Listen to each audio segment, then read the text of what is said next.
Alright, what's going on, guys? Welcome back to the channel. In today's video, we're going to be talking about the most effective way to use Myfitnesspal. Now, in my opinion, Myfitnesspal is the #1 app to use today to count your macros, your meals, your calories, all that stuff. And I initially intended this video to be for my online clients that are currently doing my online transformation program. But I saw on YouTube there hasn't been an updated video on this topic in like 3 or 4 years, so just decided to make a video for YouTube in general. So yeah, let's just get started.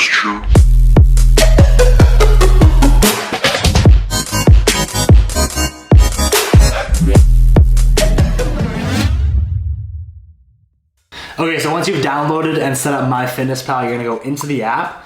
Now you'll see 5 different sections on the bottom of the app. You got your home, the diary, the big plus sign in the middle, progress, and more.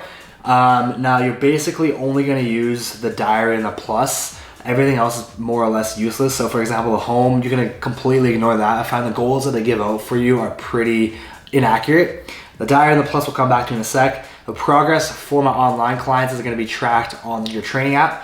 And then again, to sync this with the training app, you're just gonna go apps and devices, and the rest of the instructions are on that welcome video I sent you out.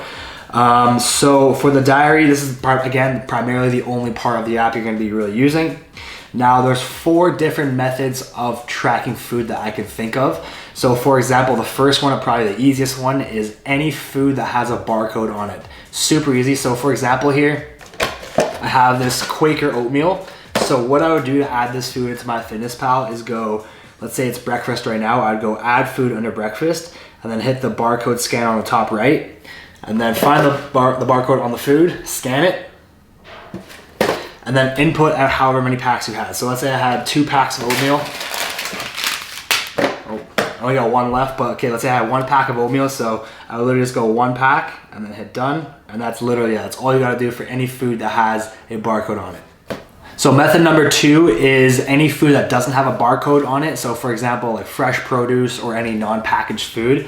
So what you would do here, again, you go to add food and then you go search for food. So for example, here I have this banana. Now for any fruit and vegetable, I would always type in USDA and then the name of the fruit or vegetable. I just find those numbers are the most accurate. So for example, for this, I would type in USDA banana. And the top one, I think, is the most accurate.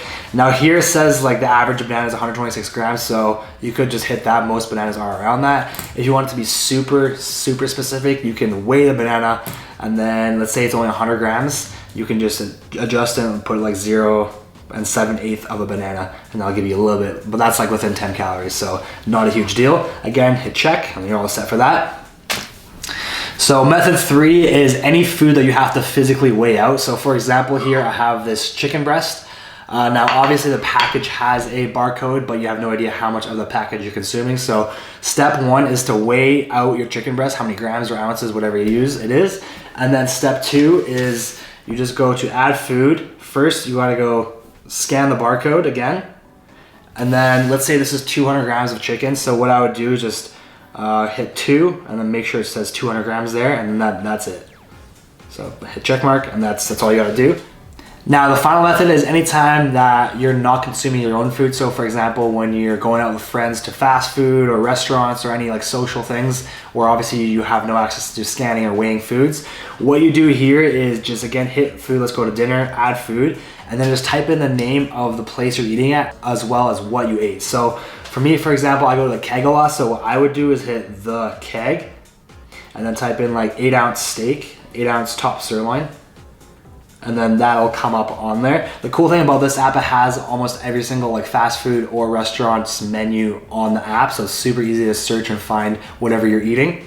So you would hit that, and then the only thing is you have to input each item individually. So if I type that in, it'll just show the steak. If I had like a potato, I have to go add food. Again, the keg, let's say twice baked potato. And then add each individual food. So maybe I had some like bread as a starter. Again, the keg, bread. And then let's say I had half a loaf. So I would go 1 loaf and then half of that. So it's super easy to adjust the amount of the food that you had. And that's pretty much it. Now, at the end of the day, your goal is to hit whatever macro numbers that were set out for you. So How you do this is after you're finished tracking everything for the day, you go to the very bottom, hit nutrition, and then there hit macros, and there you can see all the numbers, the amount of carbs, the amount of fat, the amount of protein that you ate for the day. Obviously the goal is to get those numbers as close to whatever your goals are for that day. Usually if I track everything for the day and I'm a little bit off in my macros, then my final meal is gonna be whatever macro I need that's lacking. So for example, if I'm really low on fat, then maybe I'll just have some almonds, or if I'm low on protein, just like a protein shake, just like to get those macros to whatever the targets are. And yeah, that's pretty much it. That's basically the entire app right there. Another way of tracking is to use the plus method. Again, that does the exact same thing as just adding the food, just easier because it's right in the middle. But yeah, that's pretty much it, guys. If you learned a thing or two from the video, make sure to give it a thumbs up, and I'll catch you guys very soon.